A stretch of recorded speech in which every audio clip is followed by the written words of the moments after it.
ఒక కవి మనసుని ఇంకో కవి అర్థం చేసుకుంటాడన్నట్టు ఒక గొప్ప ఆర్టిస్ట్ రూపాన్ని ఇంకో ఆర్టిస్టు ఎంత అద్భుతంగా చూపెట్టిండో చూడుర్రి.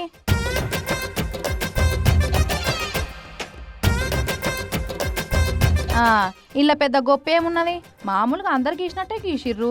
ఇట్లా గీసేటోళ్ళు చాలా మందే ఉంటారు అనిపిస్తుండొచ్చు కొంతమందికి. అయితే ఇది కలర్లు పెన్సిళ్లతో గీసిన బొమ్మ కాదు, మిల్లెట్స్ తోటి తయారు చేసిన బొమ్మ. అవేనో వల్ల రాగులు, కొర్రలు, సామలు, సజ్జలు, నల్ల సామల సొంటి తృణధాన్యాలతోటి ఈ బొమ్మను తయారు చేసిండట. విశాఖపట్నంలో ఉండే మోకా విజయ్ కుమార్ అనే కళాకారుడు ఇట్లా బొమ్మను తయారు చేసిండు. మస్తున్నదిలే చూసేదందుకు. ఇదివరకు ఇట్లనే మిల్లెట్స్ తోటి చాలా మంది బొమ్మలు తయారు చేసిండు.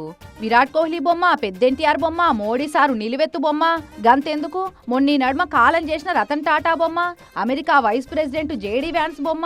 ఓ ఇట్లా మనోళ్ళు బయటోళ్ళు అనే తేడా లేకుండా సెలబ్రిటీల బొమ్మలు మస్తుగా తయారు చేసుకుంటా సొసైటీకి మిల్లెట్స్ ఇల్వేందో తెలివ చెప్పుకుంటేనే తన లోపటున్న ఈ స్పెషల్ టాలెంట్ ను బయట పెడుతున్నాడు గిట్లా.